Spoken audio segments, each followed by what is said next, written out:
ક્યાંક ને આ આપણો અનુભવ છે, આપણે પેટર્નને પકડી એ છે. ઘણી વખત આને આપણે કદાચ જુગાડ બી કહી શકીએ કે ભાઈ આવું હોય છે કરી દેવાનું. જેમ કે અમે પણ તૈયારી કરતા ત્યારે ગંગાસિંહ આઈએસ જે બન્યા એમની સાથે એકવાર વાત થઈ હતી, તો એ કહેતા હતા કે યુપીએસસીમાં બી ઓપ્શન આવવાની પ્રોબેબિલિટી સૌથી વધુ છે.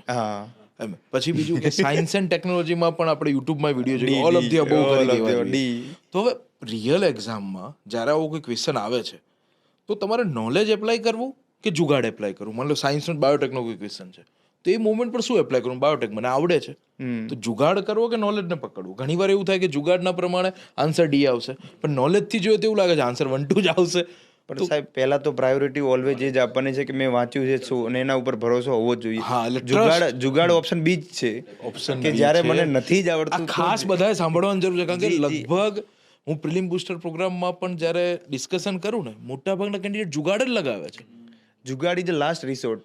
જ્યારે કાંઈ જ નથી આવડતું ને તો એમ થાય કે હવે પાસ પ્રિલિમ સાહેબ જુગાડ વગર પાસ થવી બહુ મુશ્કેલ છે.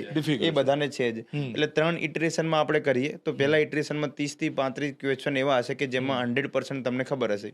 બીજા ઇટરેશનમાં માની લીજીએ કે 20 કે 30 ક્વેશ્ચન એવા છે કે જેમાં તમને અડધું ખબર છે ને અડધું નથી ખબર. ને પાછળના 10 થી 15 ક્વેશ્ચન એવા છે કે તમને ખબર જ નથી. કારણ કે પ્રિલિમ છે ને ટોટલી અનપ્રેડિક્ટેબલ છે અને ખબર નથી ક્યાંથી એનું કન્ટેન્ટ આવે છે. તો જુગાડ અપ્લાય કરવો જ પડશે. પણ એ છે કે લાસ્ટ રિસોર્ટ રાખો ને તો જ મેળ પડે છે.